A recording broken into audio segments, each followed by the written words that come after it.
कुटुंबामध्ये झालेला आपण लाडकी बहीण योजना असेल, 7.5 HP ची लाईट बिलची माफी असेल, विश्वकर्मा योजना आहे, एसटीचा मोफत प्रवास आहे, मुलींना मोफत शिक्षण आहे.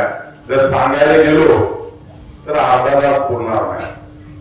पहिल्यांदा आता राहिला भाग आपल्या उमेदवाराचा.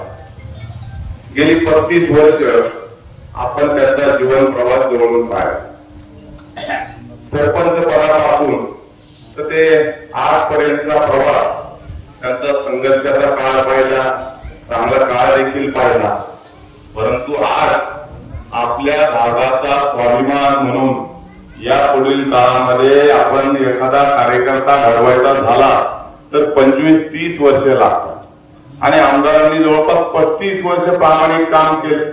आदरणीय नेते अजितदादा पवार यांनी जाहीर सभेमध्ये त्यांना सांगितले की आपण या तालुक्यातल्या जनतेला आवाहन केले की तुम्ही आमदार साहेबांना पुन्हा एकदा निवडून द्या, या तालुक्याला मंत्रीपद दिल्याशिवाय मी स्वस्थ बसणार नाही.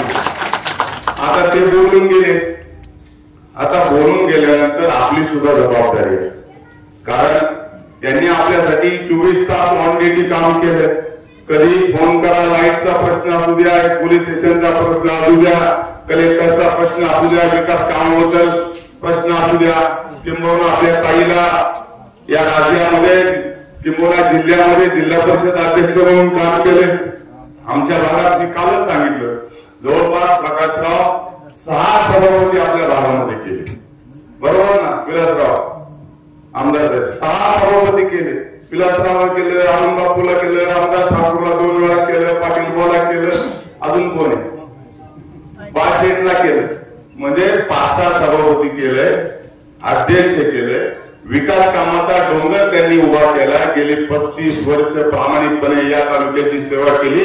आणि म्हणून माझी आपल्याला या निमित्ताने विनंती आहे, खूप बोलायचं मी जाहीर सभेत आम्ही निश्चित बोलू, पण आपली सुद्धा जबाबदारी. शेवटी आपण सगळे जबाबदार नागरिक आहे. योग्य काय आणि अयोग्य काय हे कळतं. काम करावा माणूस कोण आहे, नुसतं सुखदुःखामध्ये आला म्हणजे काम झालं असा भाग नाही.